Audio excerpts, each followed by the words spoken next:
We're going to talk first about good wolf versus bad wolf, but I want somebody to tell me a little story about the good wolf versus bad wolf, whether it's something personally with them or whether it's just metaphorically like this is the good wolf, this is the bad wolf. Anybody feel like chatting right now? One that I could think of is you get up in the morning, right? And you want to do a workout, and the bad wolf is saying, you don't need to do that workout today, right? You're tired. You did enough yesterday, and the good wolf is saying, no, no, no, get up and do your workout, get it in today. And that's the good wolf and the bad wolf. And it's which one are you going to feed, right? Which one are you going to allow to win the day? And if you feed that good wolf and get up and start your workout, and start your day off right? You're starting things off, especially if it's a Monday, right? You're starting things off in the right direction. You're kicking Monday into gear. You're kicking the week into gear. So it's all about building on, one win with the good wolf versus the bad wolf and keep it building from there. Yep. Has anybody ever experienced that before? Where one day they just, wake up and they're like, man, I don't feel like working out today. So the story is actually of like this little grandson, and he's sitting with his grandfather. He's a little Cherokee boy, and the grandfather is telling him this story about there's this good wolf versus bad wolf. And the good wolf is, love, joy, peace, patience, kindness. And the bad wolf is the evil, the negativity, the hate, discouragement, all these things. Essentially, he's talking about how it's this vicious battle, blood everywhere, gore, everything, right? And the Cherokee boy says to his grandfather, he says, so who wins? And this is where the grandfather looks down at him and says, whichever one you feed, you know? And so this is a great metaphor to Heartletics because obviously mindset is the foundation. We're going to be talking about a decision matrix. I did not make this up by any means, but this is a very, very powerful exercise that I found recently, just working on my own mindset. And I like to give you guys this analogy about making a decision or cutting something out. It's very easy for everybody to add in new habits. Hey, let's go for more walks. Let's do some meditation. Let's hit our protein goal, which is great. But what typically helps somebody transform their life completely is breaking free of some of the bad habits that's out there. So maybe the bad habits, especially for your own mindset, it might be like you constantly saying that you're not good enough. It might be self-limiting beliefs. It might be a bad habit to, let's say, like, sugary foods where it's way too much in abundance, or alcohol, or anything. It could be, really bad habits like drugs or, pornography, anything like that. And so, what really kind of transforms somebody's life isn't just adding on a whole bunch of new habits and you still have like those bad habits that's underneath the rug. It's the same thing as like if you have this garden and you still got a whole bunch of weeds in it. It's like, sure, it looks good, the flower bed and whatnot, but if there's still a whole bunch of weeds, that's garden is not necessarily going to look the best. So what this decision matrix is going to do is really help you when it comes to making a decision. And I want to talk about that first. So a decision actually comes from a Latin root word meaning to cut off, right? And I like what it says here at the bottom. It says, when you decide or make a decision, the message is that you cut it off from all other possibilities. Okay. And this is where I want you guys to take more ownership in terms of your own health and fitness goals. And I use health and fitness not just in the physical, but also in the emotional, the mental, and also the spiritual as well. It has to be a decision. A lot of guys, right, they struggle with some insecurities. They struggle with being vulnerable. They struggle with some emotional stuff where they hold everything in. But realistically, when you let stuff out, you're also giving other people permission to hold you accountable. So let me explain the decision matrix. And this is something that it's really cool. I honestly wish that back when Jason Elder and Mark, you guys did your burning of the boats, I like to say the burning of the self-limiting beliefs exercise. I wish I would have known about this a lot sooner because what you guys essentially did was very similar, where it was, hey, coming on here on this Zoom conversation with everybody, you wrote out your self-limiting beliefs, you read out your self-limiting beliefs. And it was funny too, because like as you guys were reading your self-limiting beliefs, like Jason, I remember you specifically was like, oh, I'm not good enough. I'll always be out of shape. I'm not a good role model. And everybody on the call was like, dude, you sound stupid right now because like you've been crushing this thing from the get-go. And Mark, same thing with you. So it's just like having those self-limiting beliefs and getting off your chest is the first thing to really kind of helping you out. But when you really start breaking down some of these self-limiting beliefs, it's like, okay, hey, let's not only just burn the page, right? Burn the boats and realize that they're stupid and it's just a lie that we've been constantly feeding, aka the bad wolf. let's switch it up. Let's decide to make a new decision, right? And how do we just kind of shift this self-limiting belief to something that's a little bit more empowering? And you guys are going to learn more about that here in a second when I talk. But this decision matrix, it's very simple. And I encourage all you guys to take out a pen and paper at some point, doesn't have to be right now, and go through this exercise. Go through this exercise on like a morning routine where normally you'll wake up, your, kids or your spouse is still asleep, where you can sit there. It's first thing in the morning, and instead of meditating or anything like that, just go through this and kind of just realize like what is something that is a self-limiting belief that's in your life. And then I encourage you, this is a little extra, uh credit points, is dig a little bit deeper and start asking yourself why. It's just like, to be successful on your health and fitness journey, you need to have a deep rooted why. Why do you want to be successful? Why do you want to get in shape? Is it just weight loss, or is it just, hey, vanity, more confidence? Or is it like, hey, I want to be a better role model for my kids. I want to be able to, live the next 5, 10, 15, 20 plus years where I'm not dealing with all these struggles like how I have been dealing with. So when you get to the root of things, you typically find out some good intuitions about yourself. So I'll share this one, right? One of my self-limiting beliefs that I had was that I wasn't good enough. And I need to kind of figure out like, okay, why was I having this self-limiting belief? Well, when I started asking myself that question, it led to, after high school when I tried to join the Marines and I failed out of the ASVAB test 3 times in a row. So then it's like, oh man, so my self-limiting belief was coming from that. And then it's just like, all right, what is something that is a new decision?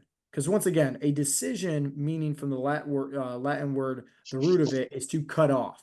So it's like, instead of having this self-limiting belief that's holding us back, how do we decide on something new? And it was just the opposite, right? And that's what I encourage you guys to do, is just focus on the opposite, which is, hey, I am good enough. But to get into your subconscious mind, this is where you need to start writing down some evidence. So what makes you good enough? Well, hey, I wasn't able to, join the Marine Corps and save a whole bunch of people's lives and fight for our country, but I was able to start my own business and still save a bunch of people's lives by helping guys get off their medications and improve their health.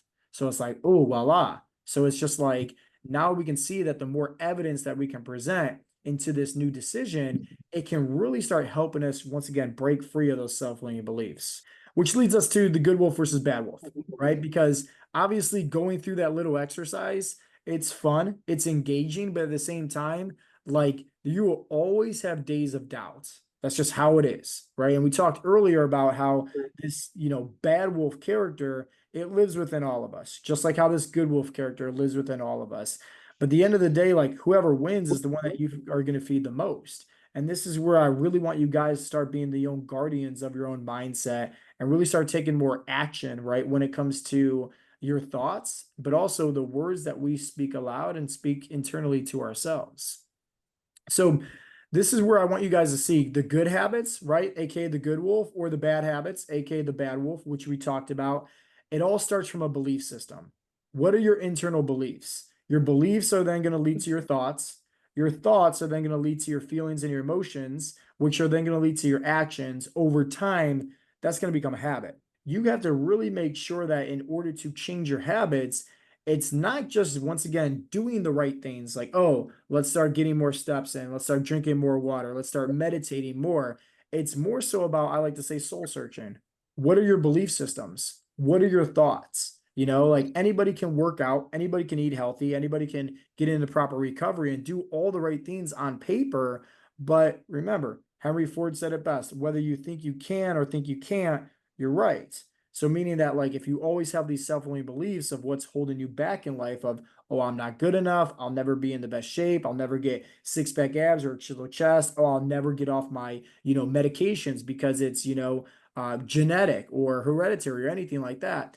That's your belief system, right? And when you believe it, you're speaking in the existence. So I encourage you guys to go back, right, in terms of like switching up your mindset, but also taking more ownership, taking more action on your internal thoughts to just stop it in its tracks. Now, I want to give you guys a blueprint in terms of how do we do that. And I want you guys to start using this one simple affirmation. Start just affirming yourself. It's not true. Mike Tyson said it best. Everybody has a game plan until they get punched in their face, right? And I don't think anybody ever wants to get punched in the face by, let alone Mike Tyson. But like, it's the reality of like, everybody has a plan for success. Everybody has a plan on what they're going to do until they got hit in the face, right? Your plan goes just down the drain at that point. But what is something that you can say internally to yourself when life is throwing you curveballs? Well, that's typically like, oh, hey, everything is always working out in my favor, or hey, I'm still in the process of becoming the best version of myself.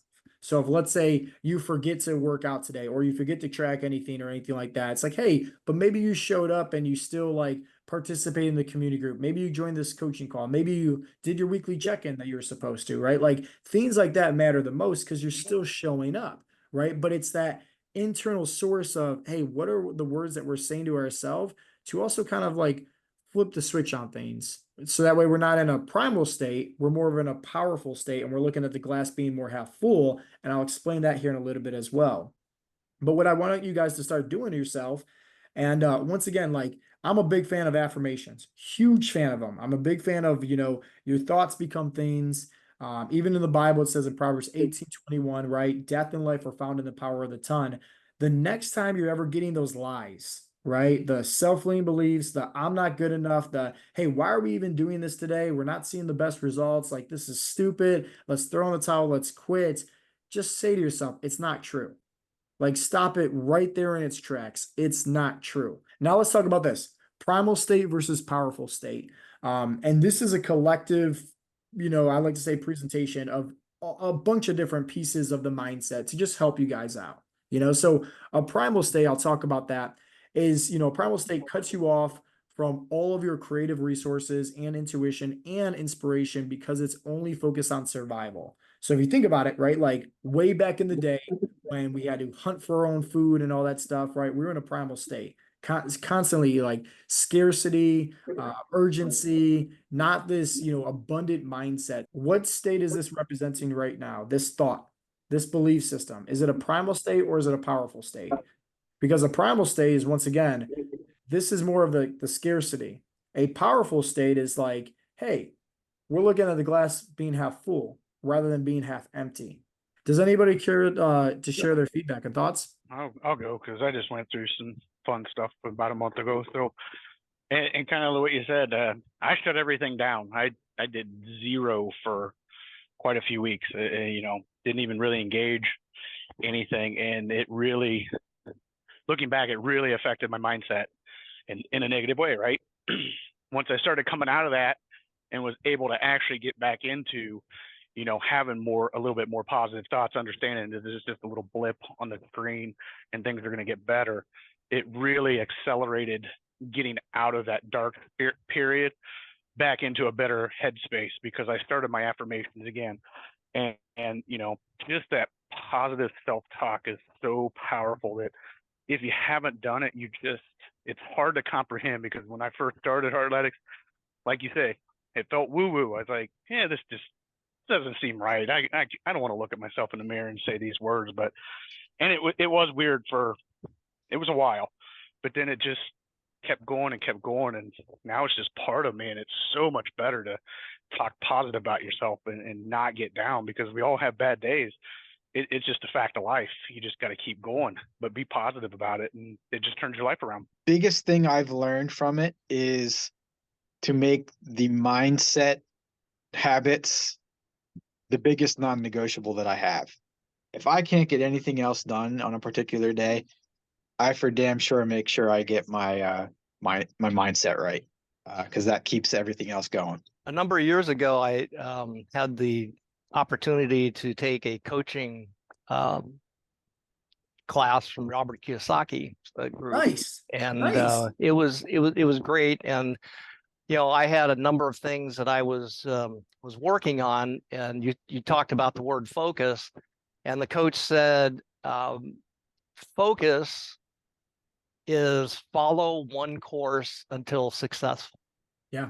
And Yeah. I just really resonated with that, and I remembered that, and so incorporated that into my own mindset, and it's just been really helpful because I mean we keep saying it all the time, consistency is the key. So you've got to stay on point and keep going, but don't like go off in 10 different directions.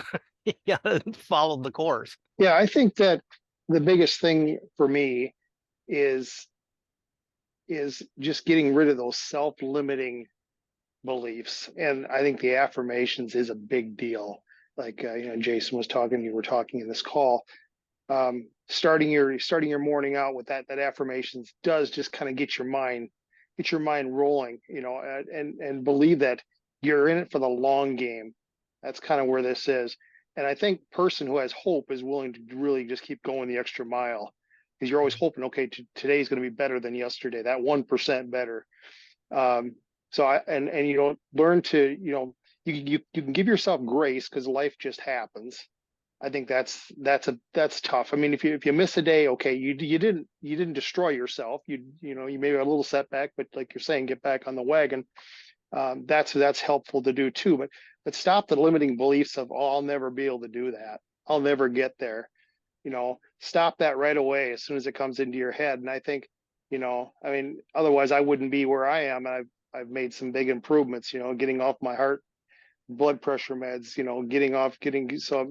I'm no longer pre-diabetic. I'm lifting more than I ever thought I could. You got to stop those limiting beliefs and believe you can. And even if you have a little setback, just kind of keep at it. And that's helped me. And, I always like to use the slogan, learn to like the hard things. Yeah. And that's huge, because it sets you up for something, you can do. You're going to do even better than you did before. It might not come right away, but you just keep at it. As long as you don't stop, you will eventually get there.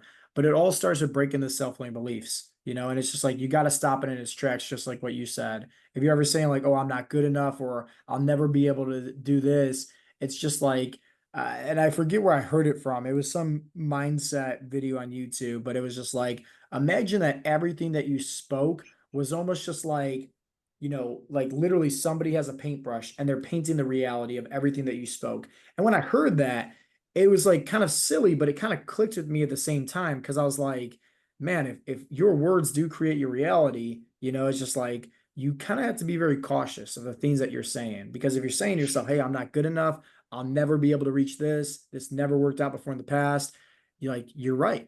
Just like Henry Ford, right? Whether you think you can or think you can't, you're right.